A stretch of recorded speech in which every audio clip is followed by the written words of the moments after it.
Aussitôt décidé au cours de sa session extraordinaire de prendre les contacts avec les forces politiques et sociales pour les ramener autour des valeurs sacrées de la République, le CENSA est passé à l'action. La délégation conduite par son président Joseph Olenga Nkoy a fait le déplacement ce mercredi 16 novembre de l'hôtel Faden House pour rencontrer le président de l'ECD, Martin Fayulu Madidi. Sur la sellette, l'agression de la RDC par le Rwanda via le M23. Il ressort de leurs entretiens que Martin Fayulu est prêt à rencontrer le président Félix-Antoine Tshisekedi pour aborder rien que cette question sécuritaire.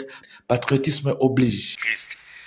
À tes hommes, il n'y a pas de résurrection. Donc je pense que ce qui est fondamental, est que nous sommes venus parler de la République démocratique du Congo. Vous connaissez ce qui se passe aujourd'hui dans notre pays, le Congo de Lumumba, de Kasavubu, de Kimbangu, le Congo de Tshisekedi et le Congo de tout le monde. Nous sommes aujourd'hui un peuple humilié, continuellement humilié.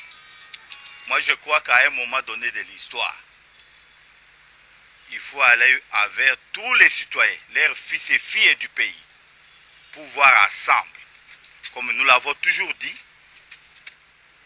la valeur d'un homme politique, ce n'est pas par rapport à sa taille, c'est sa capacité de raisonnement pour résoudre les problèmes qui agressent le pays.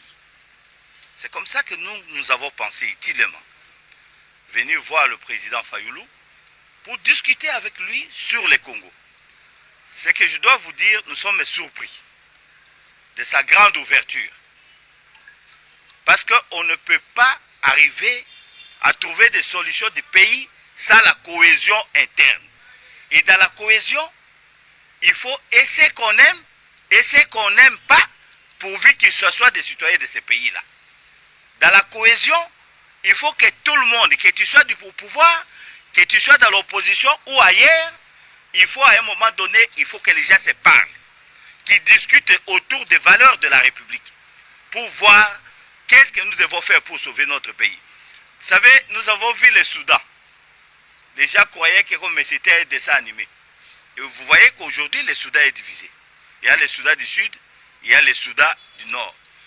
Vous avez vu la Yougoslavie, comme d'autres pays ici en Afrique, qui ont le même menace que nous, comme Lumumba le disait dans son discours des années 60, que l'Afrique et le Congo ont un destin commun, inévitablement lié. Voilà, chers amis, c'est pour ça que le CENSA est venu toquer dans la porte du président Fayulu pour lui demander quelle est la lecture qu'il fait de la situation et comment il attend pour qu'il y ait des solutions. Il nous a donné une très grande ouverture. Une très grande ouverture. Le président Fayulu l'a déclaré haut et fort pour l'intérêt de la République. Il est prêt à rencontrer son frère Tshisekedi et quoi que ce soit pour parler du dossier du pays. Pas autre chose, il n'a pas parlé du partage du pouvoir, il n'a pas parlé de quoi que ce soit, mais qu'on parle du pays.